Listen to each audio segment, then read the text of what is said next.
Bonjour à tous, que le nom du Seigneur soit béni. On va faire une lecture. Alors ce matin, j'ai eu à cœur de revenir sur un passage que nous connaissons tous, le psaume 23.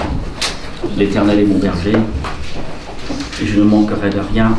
Donc du coup,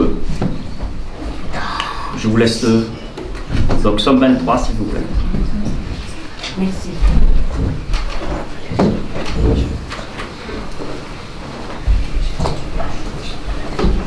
Je vais lire dans la version Bible d'études Sommeur.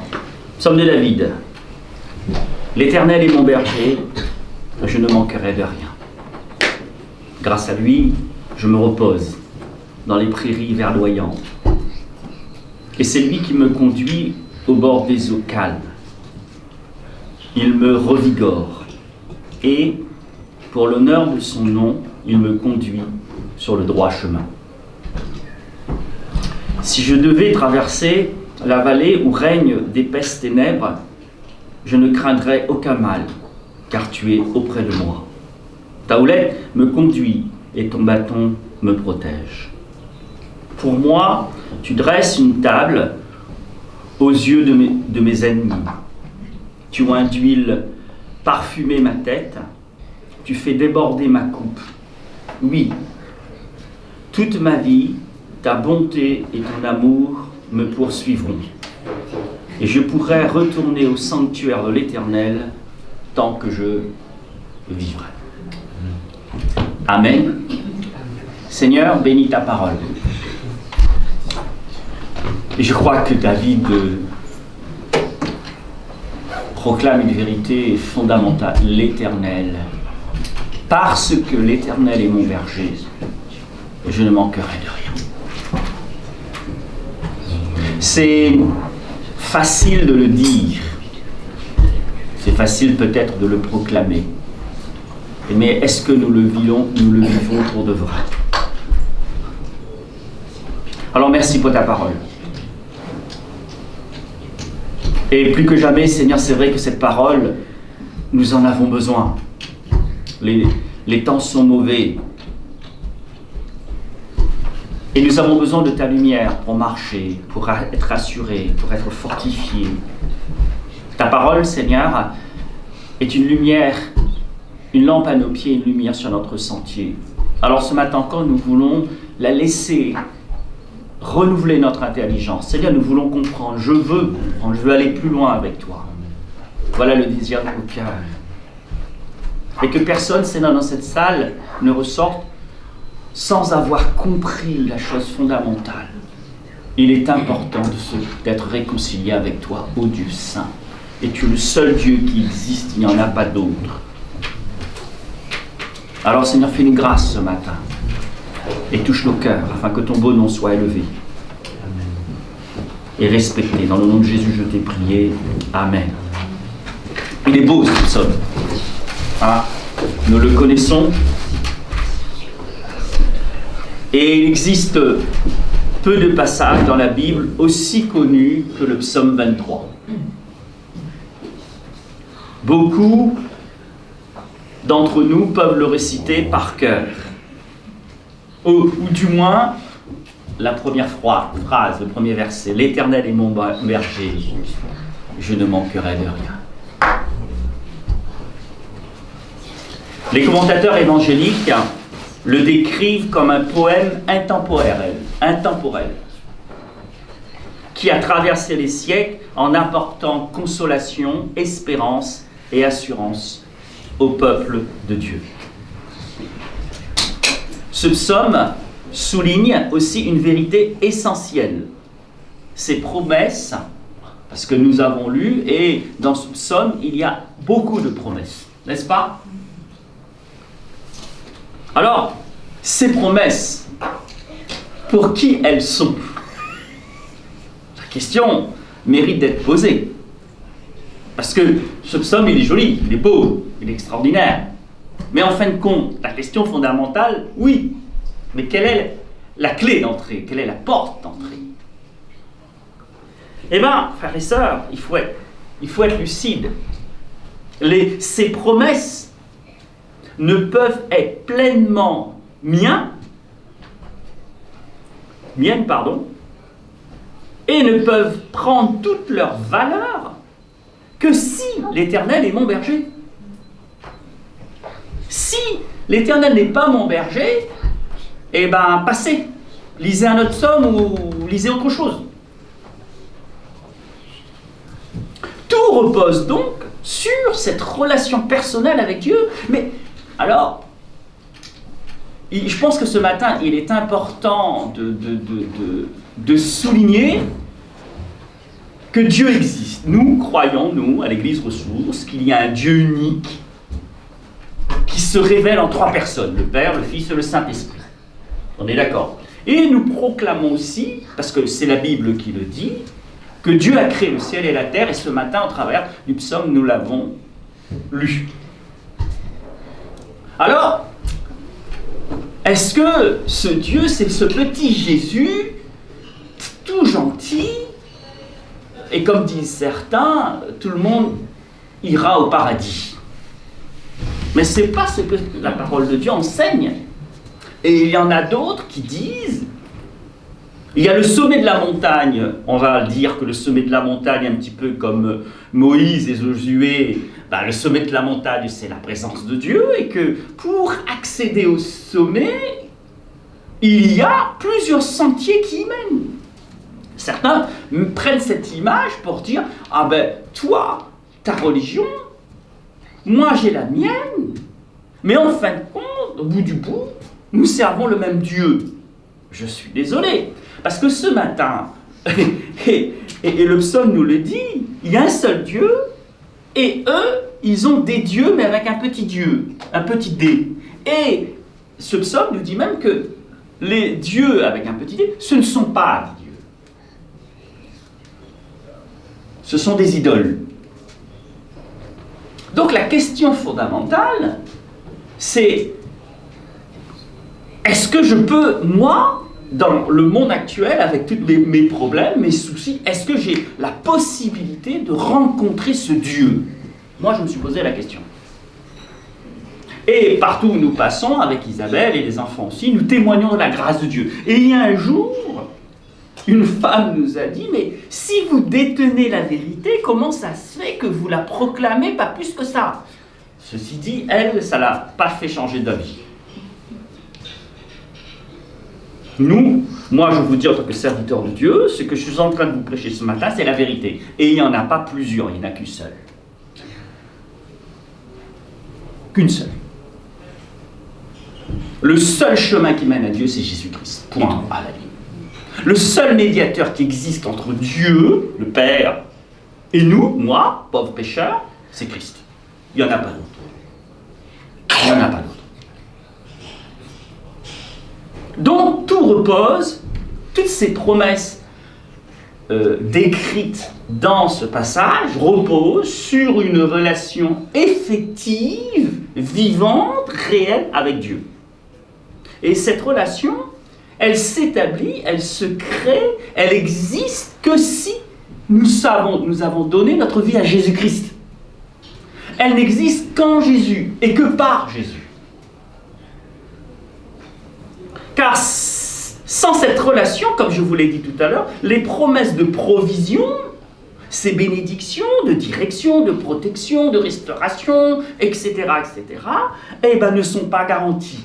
Nous, aujourd'hui, nous sommes sur un golf, et quand on entre, on regarde, ils font tout pour que ce soit clean, propre. Vous voyez bien que lorsque c'est joli, quoi. Hein. Et ce matin, je me suis réveillé, et on voit la nature avec cette brume, c'est d'une beauté. Et c'est chouette parce que le psaume parle aussi de vert pâturage. Et ils font tout pour que ce soit bien vert. Et c'est joli. Non? Donc, ces promesses nous sont données si et seulement si, et là j'utilise une formule mathématique, si et seulement si nous sommes réconciliés avec le Père par le Fils. Amen. Donc, ce qui signifie, ou autrement dit, tout ceux qui ne connaissent pas Dieu, qui n'ont pas cette relation de connaissance grâce au Fils, qui du coup n'ont pas l'Éternel pour berger, eh bien ils ne peuvent pas hériter de ses promesses. Ils ne peuvent pas avoir la paix. Et marcher, comme cela a été dit ce matin, avec assurance, en étant protégé. Alors, ce psaume, il est beau. Et la question qui va être développée dans ma prédication, c'est est-ce que nous vivons vraiment ce psaume, ces paroles?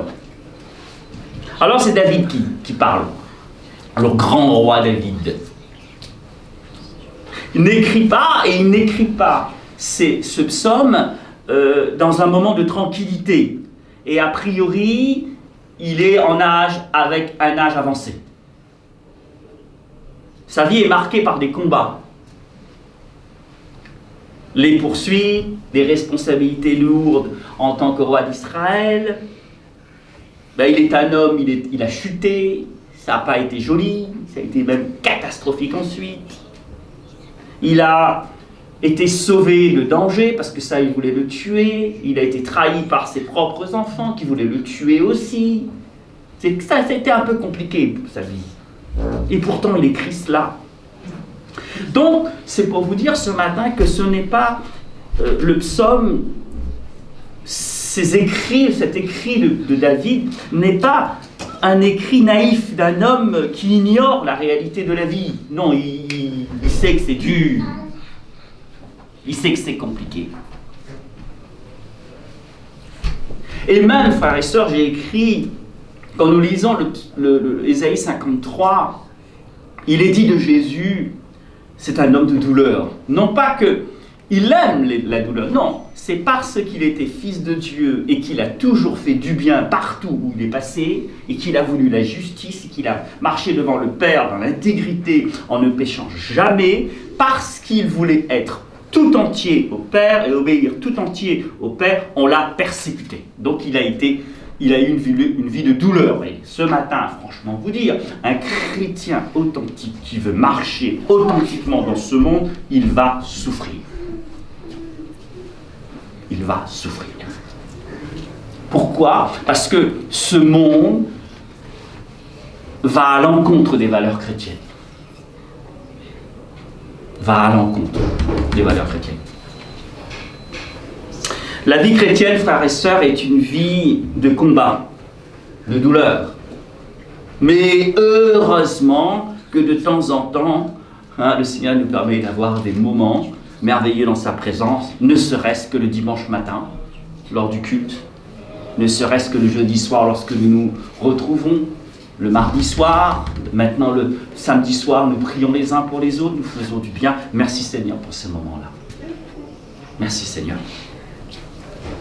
Le psaume 23, c'est la confession d'un homme qui a appris, c'est la confession du roi David, du grand roi David, qui a appris au milieu des épreuves que Dieu est digne de confiance.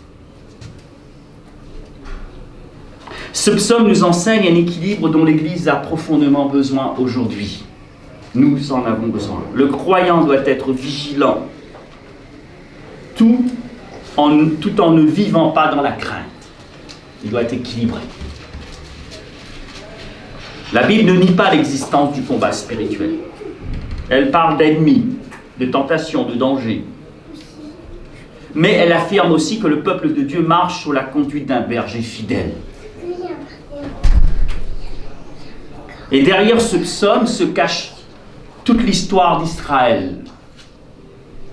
David relie sa vie à la lumière de l'Exode. Et c'est vrai que hier, en réfléchissant à ce psaume, j'ai dit, Seigneur, si j'analysais ce psaume au travers du paradigme, du modèle de l'Exode. Et j'aime bien le motif de l'Exode. Ben oui, quand on voit, il me conduit, n'est-ce pas? L'Éternel est mon berger. Le berger, il s'occupe des brebis et il l'amène dans le pâturage. Et effectivement, David relie sa vie à la lumière de l'Exode, ce Dieu qui a conduit son peuple dans le désert, qui l'a nourri, protégé, guidé jusqu'au repos. Amen. jusqu'au que la terre. Donc, je reprends. Derrière ce psaume se cache toute l'histoire d'Israël. Et je ne sais pas si vous l'avez compris, nous sommes en Exode. Alors, de quel type d'Exode s'agit-il? Ben, nous vivons dans ce monde, nous avons construit des maisons, nous travaillons, nous formons des projets, et c'est bien parce que le Seigneur nous demande de le faire. Mais comment comprendre l'Exode? C'est-à-dire, nous y sommes, eh bien, en fin de compte, nous y sommes sans y être. Nous sommes comme des étrangers, mais nous y sommes quand même. Alors, comment le comprendre, ça? C'est-à-dire, nous vivons dans un monde, et ce monde, je vais vous dire une bonne nouvelle, à la fin, quand Dieu va revenir, nous régnerons sur cette terre. Alors, je ne sais pas si le golfe de Vilaine va être le même. Ça, je ne sais pas. Mais ce que je sais, c'est que lorsque je décortique la parole de Dieu, il y a des orientations pour nous dire que Dieu va tout restaurer. Et nous régnerons avec lui sur cette terre, mais renouvelés, purifiés de tout ce qui est sale, impur, etc. Et a priori, les 2/3 va être renouvelés. Ça va être chaud. 2/3, ça veut dire qu'il y a les 2/3 qui sont mauvais. Voilà ce qui est dit. Donc, frères et sœurs, nous régnerons avec lui. Amen. Alors, pour répondre à ma question, mais si nous sommes en Exode, qu'est-ce que le pasteur est en train de me raconter ce matin? Ben non, moi je travaille, là je vais développer mon entreprise, là je vais construire une maison, je vais faire ceci, je vais faire cela. Mais je ne comprends pas ce truc-là. Ben, je vais vous expliquer. C'est-à-dire que effectivement nous y régnons, mais nous sommes étrangers à l'esprit de ce monde. Au péché, à la façon de penser, parce que ce monde gît sous la puissance du mal. Le monde a délibérément choisi Rome. Nous n'avons pas d'autre roi que César. Le peuple d'Israël parlera pour l'humanité face à Pilate. Et ils crucifieront le Fils de Dieu. Et nous, qu'est-ce que nous faisons? Nous proclamons ce matin dans cette petite salle que nous sommes enfants de Dieu, nous sommes sauvés par Jésus-Christ. Amen. Et Jésus-Christ est notre Sauveur et Seigneur. Voilà ce que nous proclamons ce matin. Et le psaume que nous avons lu, qu'est-ce que le psaume nous dit? Allez-y, allez dans les nations et proclamez la bonne nouvelle de l'Évangile. Alors tout ça, c'est vrai que j'ai fait un résumé. C'est simple et c'est compliqué. C'est simple et c'est compliqué.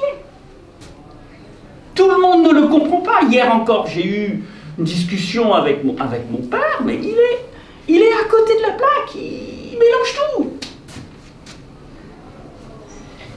Et je ne pense pas que mon père soit le seul. On mélange tout. Le syncrétisme, alors c'est quoi un mélange spirituel? Moi je peux adorer des idoles, faire un petit peu de sorcellerie, faire un petit peu de ceci, et le dimanche aller à l'église. Non, ça marche pas. Parce que notre Dieu, il est 3 fois saint. D'où la nécessité du sacrifice. 3 fois saint. C'est ça qu'on doit comprendre. Mais ça, vous ne pouvez pas le comprendre sans la grâce de Dieu. Le pauvre Paul, il pensait que ce qu'il faisait était bien. Il était en train de persécuter les chrétiens. Et il était dans sa religiosité. Il voulait tuer les chrétiens parce que lui, il était attaché à la loi, à Moïse. Mais comment ça se fait que ces gens-là, ils sont bizarres, ils ne respectent pas la loi des pères. Moi, je ne dirai pas le mot. Je vais les persécuter. Et si ce n'était pas Dieu, Christ lui-même sur le chemin de Damas, en disant Paul, pourquoi me persécutes-tu? Pourquoi? Et juste, c'est pas Jésus qui le persécutait, parce que Christ il est en haut, personne ne peut toucher Christ. Ce qui veut dire que quand on persécute un chrétien, c'est Christ qu'on persécute.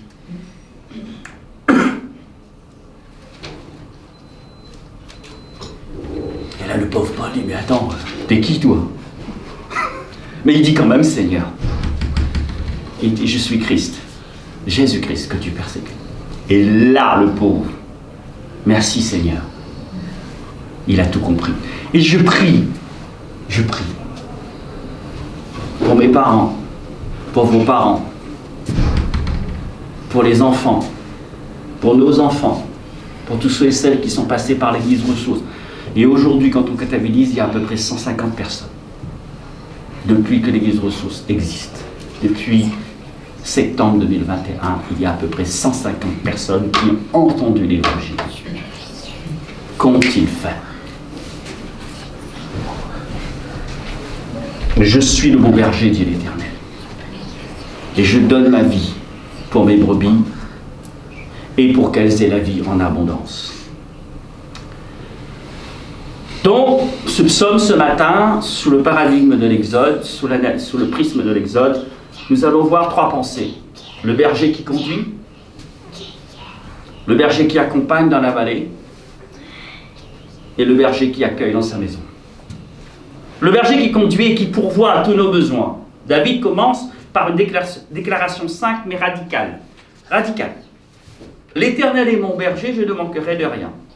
Remarquez bien ce qu'il est dit. Il ne dit pas « j'ai de bonnes ressources, j'ai des bons diplômes, j'ai un business plan solide, je sais me débrouiller parce que bon, je sais. » Non, il ne dit pas ça. Hein. Il dit « l'Éternel est mon berger ». La paix de David ne repose pas sur sa situation. Et s'il y a bien un qui pouvait dire « moi, franchement, je suis bien placé », il était roi d'Israël. Il avait tout ce qu'il voulait. Et il ne dit pas ça. Il dit, lui, que sa sûreté, sa sérénité repose sur sa relation avec Dieu. Sa relation avec ce Dieu unique.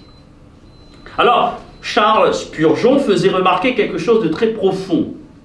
David ne dit pas seulement l'Éternel est le berger, il dit il est mon berger. Alors, c'est ça, c'est mon.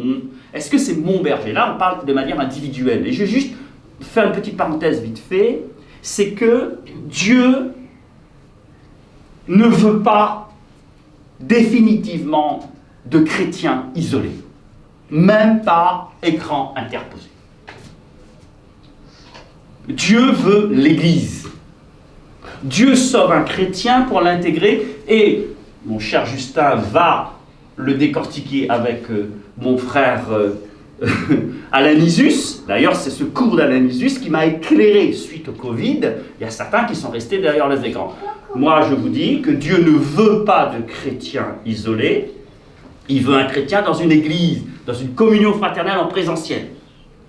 Et l'autre théologien, qui n'est pas des moindres, Kevin Van Hooser, dit « un chrétien isolé n'est pas un chrétien ».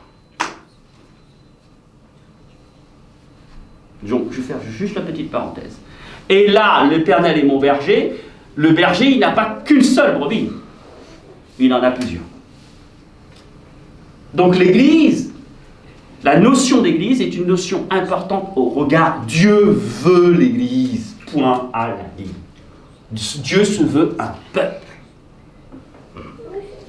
Donc, Spurgeon dit, le Seigneur, l'Éternel, il dit pas, David ne dit pas que l'Éternel est le berger, il dit l'Éternel est mon berger.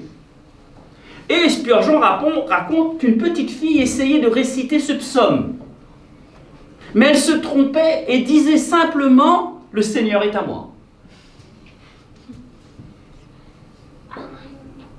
Et Spurgeon disait « Mais en fin de compte, elle avait finalement tout compris ».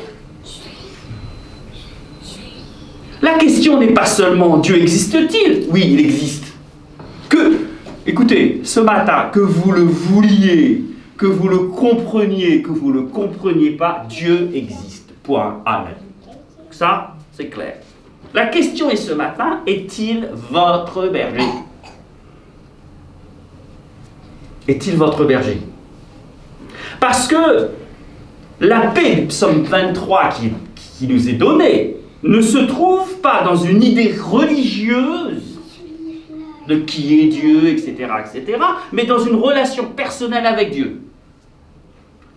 David ajoute, il me fait reposer dans de verts pâturages, il me dirige près des eaux paisibles.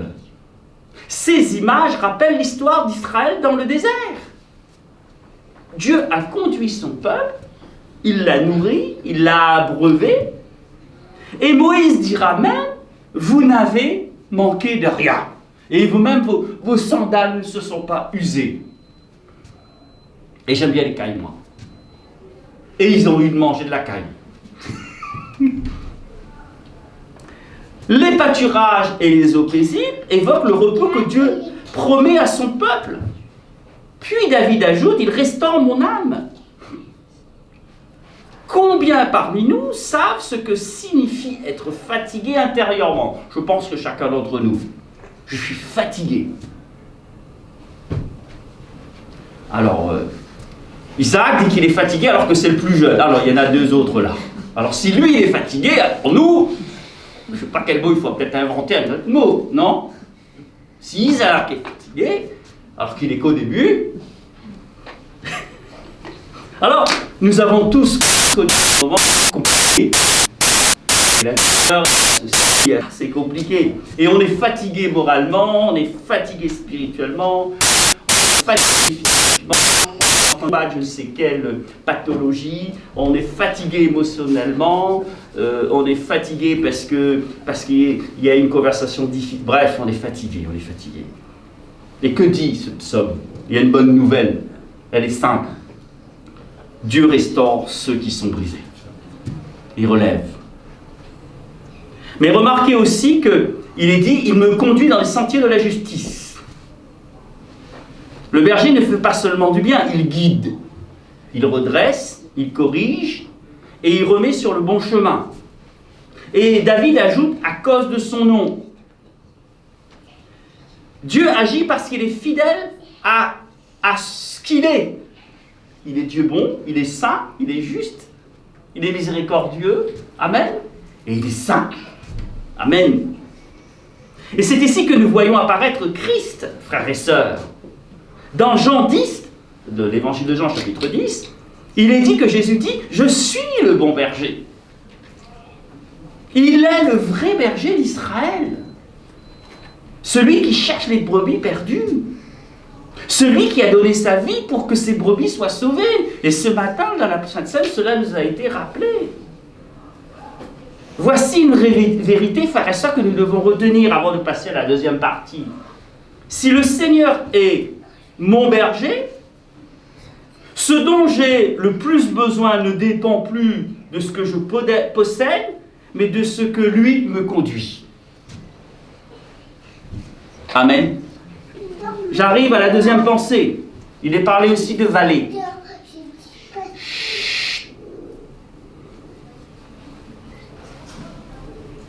Le berger, il est parlé de vallée. Dans le psaume, à un moment, le psaume change d'atmosphère. Il y a les pâturages, etc., etc. Et tout d'un coup, il y a quand même la vallée de l'ombre de la mort. Ah. Mais la version que je vous ai lue, si d'aventure, je passerai d'autres versions, dit « j'y suis ». Bref. Bon, j'aimerais aussi vous dire, sauf si le Seigneur revient bientôt, là, tout à l'heure, ou avant qu'on ferme les yeux, vous savez que nous sommes tous mortels. Ça, vous le savez, ça. Hein? C'est pas la peine que je vous rappelle. À un moment ou à un autre, c'est le processus normal. Le petit souci, c'est que pendant ce pèlerinage sur cette terre a une valeur importante aux yeux de Dieu. Parce que c'est pendant ce temps-là que Dieu nous demande de faire un choix. Après, ce sera trop tard. C'est fini. Comme dit mon frère Justin, quand on sera devant le tribunal de Christ, il n'y aura pas de plan B. C'est fini. Donc, nous mourrons à un moment ou à un autre. Et David dit, quand je marche dans la vallée de l'ombre de la mort. Remarquez que dans cette version, il n'est pas de si, mais il dit quand. Quand. Frères et sœurs, la vie chrétienne comporte des pâturages. Et j'aime bien, moi, me promener. J'aime bien quand c'est vert. En plus, là, ça va être super beau. il va y avoir le blé qui va être vert, à côté il va y avoir le colza, c'est super, c'est jaune, alors il y a un contraste, une beauté extraordinaire, tout va être en fleurs, ça va être d'une beauté, mais moi c'est la période que je préfère. C'est d'une beauté, hein, les fleurs et tout, c'est remarquable. Oui, il y a des moments merveilleux. Il ne faut pas le nier, il y a des moments merveilleux avec le Seigneur, mais ça c'est lorsqu'on est dans sa présence, mais quand on redescend dans la vallée, parfois voilà, il y a quelques turbulences. Dans l'histoire d'Israël, le désert fut cette vallée sombre, un lieu de danger, de manque et d'épreuve. Et pourtant, Dieu était présent. Et Dieu dira à Moïse, j'enverrai mon ange devant toi. Et ce qui est intéressant, c'est que parfois, j'ai entendu dire, des gens me disent, ah, mais t'es un ange. Je dis, oula. Non, je pense que je suis un homme. Parce que Dieu dira, ce texte-là m'a interpellé, là, j'étais en train de le lire. Il dit, Dieu dit à Moïse, attention. Parce que lui, l'ange que je vais mettre devant toi, lui, il n'a pas de sentiment, lui. Tu as intérêt à l'écouter. Tu l'écoutes pas, c'est radical. Tu meurs.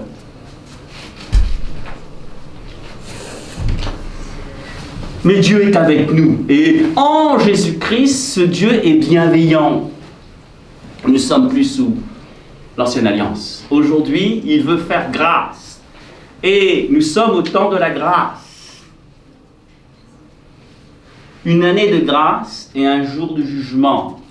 365 jours. C'est pour montrer qu'il est encore temps de dire oui. Il est encore temps de dire, Seigneur, je veux que tu sois le berger de ma vie. Parce que je ne sais pas à quel moment je vais passer par l'ombre de la vallée de la mort. Donc, je veux quand même, avant de régler mon affaire avec toi. Je veux régler mon affaire avec toi. Avant. Parce que je ne sais pas ce que l'avenir me réserve. Je ne sais pas. Et David dira, tu es avec moi, tu me conduis. Dans les jours faciles, nous parlons souvent de Dieu. Mais il faut aussi apprendre dans les jours difficiles, il faut aussi parler à Dieu. David ajoute, je ne crains aucun mal. Il ne dit pas qu'il n'y a aucun mal. Il dit, je ne crains aucun mal. C'est-à-dire que le mal est là, il sait que c'est difficile. Le mal existe. Et le combat spirituel existe. Mais le croyant n'est pas appelé à vivre dans la peur. La vigilance chrétienne n'est pas la panique. La vallée peut être sombre, mais elle n'est pas jamais vide. Là où l'ombre est la plus profonde, frères et sœurs, là où vous savez, je fais une petite anecdote, quand ils ont créé les téléviseurs à plasma,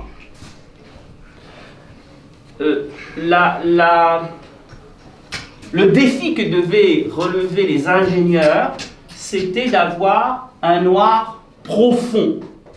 Il fallait travailler, parce que obtenir le noir, ce n'est pas aussi facile que vous pourriez le croire. C'est qu'en électronique, il faut que ce soit vide de tout. Donc il y a, dans vos téléviseurs, il y a un vide. Mais un vide poussé très très loin avec aucune poussière. Et il faut que les ingénieurs arrivent lorsque le téléviseur est éteint ou le téléviseur allumé, il n'y a aucune image, il faut qu'il y ait un noir profond. Pour que lorsque la petite lumière arrive, on la remarque tout de suite. Eh bien c'est ça. Quand vous passerez dans l'ombre de la vallée de la mort, Dieu est la lumière. Et cette lumière, je peux vous avouer que vous allez la voir. Parce qu'il va y avoir le contraste avec le noir. Alors, Timothée Keller expliquait que David parle d'une ombre de la mort. Une ombre qui peut paraître impressionnante, mais elle n'a pas de pouvoir réel sur nous. Parce que nous avons donné notre vie au Seigneur. Et la mort pour Jésus, c'est il dort. Et Dieu, frères et sœurs, j'aimerais rappeler encore, je ne vais pas être trop long ce matin, mais j'aimerais rappeler une vérité. Le Dieu que nous servons, et que ça c'est fondamental, mais je le dis encore une fois ce matin, toutes ces vérités, et je pense à Sophie, toutes ces vérités, ce sont des vérités profondes qui sont enseignées par la parole de Dieu. Et elles sont profondes, elles sont inaccessibles sans la lumière de Dieu. C'est pas possible de bien comprendre. On peut aborder, je crois avoir compris. Et on a besoin de toute la grâce de Dieu pour aller très loin. Je parle de Dieu unique, de Dieu qui se manifeste. C'est vrai, quand on lit le Nouveau Testament, il y a une monstration que Dieu, il y a le Père, le Fils et le Saint-Esprit. Ce n'est pas une démonstration, c'est une monstration. Non, j'ai déjà expliqué là-dessus, entre différence entre démonstration et monstration. Si vous voulez, c'est que Dieu est un Dieu unique. Il se manifeste en 3 personnes. Et il règne sur tout. Rien ne lui échappe. Il est au contrôle de tout. Et que dit ce Dieu? Et c'est Jésus qui nous l'apprend. Qu'est-ce qu'il dit Dieu, le Père? Je suis le Dieu d'Abraham, d'Isaac et de Jacob. Et Jésus rajoute que c'est un Dieu, non pas des morts, mais des vivants. Donc, ce qui signifie que même lorsque on fermera les yeux, on sera vivant. Et il suffit que Dieu dise pof. Bref, celui qui donnera sa vie au Seigneur Jésus ira dans le repos de la présence de Dieu en attendant le jour du jugement. Dieu dit, je suis le Dieu des vivants. Alors là aussi, je suis désolé, c'est pas ce matin l'objectif d'expliquer ça. Là encore, c'est un mystère, mais merveilleux. Amen. Alors, depuis la croix et la résurrection de Jésus, la mort elle-même n'est plus qu'une ombre. Parce que la mort a été vaincue. Pourquoi? Parce que Christ est entré dans la réalité de la mort pour nous. Il a affronté la vallée la plus profonde pour que nous traversions plus que son ombre. C'est pourquoi David peut dire, ta houlette et ton bâton me rassurent. Le berger protège, le berger corrige, le berger guide. Et le chrétien peut marcher dans la vallée, non parce qu'il est fort, mais parce que le berger marche avec lui. Amen. Et j'arrive donc à ma 3e partie. Le berger qui accueille à sa table. À partir du verset 5, l'image change. Dieu n'est plus seulement le berger, mais il devient celui qui reçoit chez lui. Amen. Tu dresses devant moi une table en face de mes adversaires. Donc, c'est à rappeler, les ennemis sont toujours là. Ils sont là. Mais ils ne dominent plus. Parce que la mort a été vaincue, Satan a été vaincu. Dieu prépare une table. Dans le désert aussi, Israël s'est posé à un moment la question, Dieu peut-il préparer une table et dresser une table dans le désert? C'est la question que le peuple d'Israël a posée. Dieu peut-il? Eh bien, qu'est-ce qui s'est passé? Oui. Oui. Dans notre désert, là où nous sommes, dans ce monde compliqué, qui ne veulent pas de Dieu et qui gît sur la puissance du mal, on peut dire que nous sommes dans un désert. Est-ce que dans ce désert, Dieu peut dresser une table pour son peuple? La réponse est oui. La réponse est oui. Et, bien plus, il dresse une table. Il a dressé, si nous le lisons avec le prisme de l'Exode, il a dressé une table pour le peuple d'Israël pendant 40 ans. 40 ans, Dieu s'est occupé de la logistique, du restaurant, de la cantine.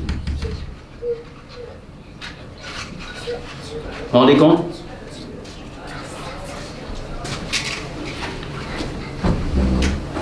Cela signifie que la bénédiction ne dépend pas des circonstances. Elle dépend de sa fidélité, de la fidélité de Dieu. David ajoute, tu oinduis ma tête et ma coupe déborde. Dans le monde antique, oindre la tête d'huile était un signe d'honneur et d'accueil.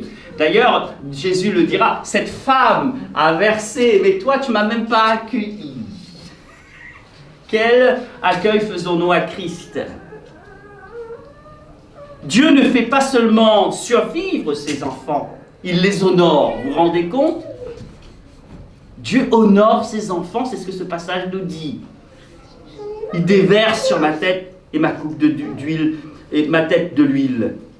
Alors, un petit clin d'œil à Henri Blocher, théologien Henri Blocher souligne que le psaume décrit un mouvement. On passe de la protection du berger et la communion de la maison. Là, je reviens à mon introduction à l'Église. Dieu ne sauve pas seulement pour protéger, il sauve pour introduire dans sa présence et dans l'Église. Et cela nous conduit directement à Christ. Jésus a préparé une table, la table de la nouvelle alliance. Il s'est donné lui-même comme pain de vie, et ce matin nous avons pris le pain et le vin. David conclut, le bonheur et la grâce m'accompagneront tous les jours de ma vie. Ben oui, frères et sœurs, c'est compliqué. Ce monde est un désert parce que c'est compliqué et les valeurs que nous voulons vivre ne collent pas avec les valeurs du monde. Dans ce monde, le mal est appelé bien et le bien est appelé mal. Je souris parce que Guillaume est allé à Dubaï, un moment, vous vous rappelez, et il nous a expliqué, et là tout le monde veut fuir Dubaï, n'est-ce pas? Qui voulait aller à Dubaï, là? S'il y en a quelqu'un qui dit, je rêve d'y aller. Moi, je rêve pas d'y aller. Ça me plaît pas. C'est artificiel. Tout le monde veut fuir. Vous voyez comment ça change vite? Ça change vite, hein? David dit, le bonheur et la grâce m'accompagneront tous les jours de ma vie. Frères et sœurs, c'est ça. C'est ça le bonheur, connaître Dieu. Et savoir que là où nous sommes, il prend soin de nous. Nous avons tous, nous ne sommes pas parfaits. Je ne suis pas meilleur que les autres, ce que je sais. C'est parce que je ne suis pas bon, que je suis mauvais, que j'ai besoin de lui. Et c'est pour cette raison que je lui ai donné ma vie, parce que je dis, Seigneur, moi tout seul, je ne sais pas. Après je ne sais combien d'années, je ne sais toujours pas. Et surtout, s'il te plaît, aide-moi à ne pas comprendre que j'y suis arrivé. Je ne suis pas encore arrivé, j'ai encore beaucoup de choses à apprendre. Alors, dans ce monde difficile où, effectivement, tu m'as permis de comprendre certaines choses, mais la seule chose que je dois faire, c'est te faire confiance pleinement, à 100%. Le bonheur et la grâce m'accompagneront tous les jours de ma vie. Dans le texte original, l'idée est forte. La grâce ne se contente pas de nous suivre, elle nous poursuit, elle nous accompagne. Et le psaume se termine par cette promesse « J'habiterai dans la maison de l'Éternel jusqu'à la fin de mes jours. » Amen. Voici une vérité magnifique. Le psaume 23 ne se termine pas dans la vallée de l'ombre de la mort, mais le psaume 23 se termine dans la maison de Dieu. Amen. Conclusion. Le psaume 23 nous a fait parcourir un chemin. Nous avons vu les pâturages, nous avons traversé la vallée, nous avons aperçu la table dressée devant les ennemis, et nous avons regardé vers la maison de l'Éternel. Et au centre de tout cela se trouve une seule vérité. Le Seigneur est notre berger. David n'a pas dit que la vie serait sans vallée, mais il a affirmé quelque chose de plus profond. Dieu marche avec son peuple, comme le peuple d'Israël dans le désert. Et cette promesse s'accomplit pleinement en Jésus-Christ. Jésus est le bon berger qui vient chercher la brebis qui est perdue. Jésus le berger qui donne sa vie pour que sa brebis, les brebis, aient la vie en abondance. Jésus le berger ressuscité qui conduit son Église aujourd'hui. Et il règne. Alors permettez-moi de vous poser une question.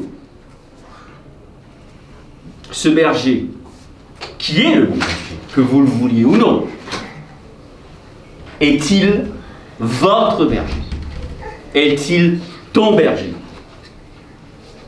Parce que nous pouvons connaître le psaume sans connaître le berger. Jésus dira, mes brebis entendent ma voix, je les connais et elles me suivent. Et il dira aux pharisiens, vous ne me comprenez pas mes paroles. Alors si vous traversez une vallée aujourd'hui, difficile, Si vous traversez une vallée aujourd'hui difficile, n'oubliez pas ceci. Le berger n'abandonne jamais ses brebis. Jamais, jamais, jamais. Dieu n'abandonne jamais ses enfants. Et le Romain, je crois, il dit, si nous sommes dans sa main, si nous avons décidé de dire, Seigneur, je te donne ma vie, Dieu prend soin de nous. Personne, ni aucune créature visible ou invisible ne pourra nous séparer de l'amour et ne pourra nous retirer de la main de Dieu.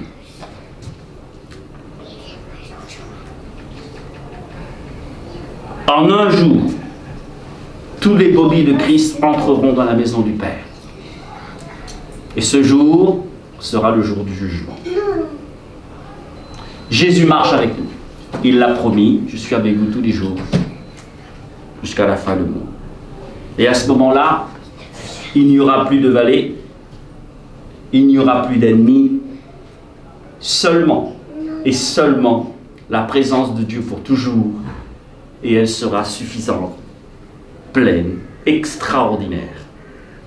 Et ce jour-là, nous dirons comme David, avec David, l'Éternel est mon berger, et je n'ai jamais manqué de rien, et je ne vais plus jamais manquer de rien. Amen. Inclinons nos cœurs.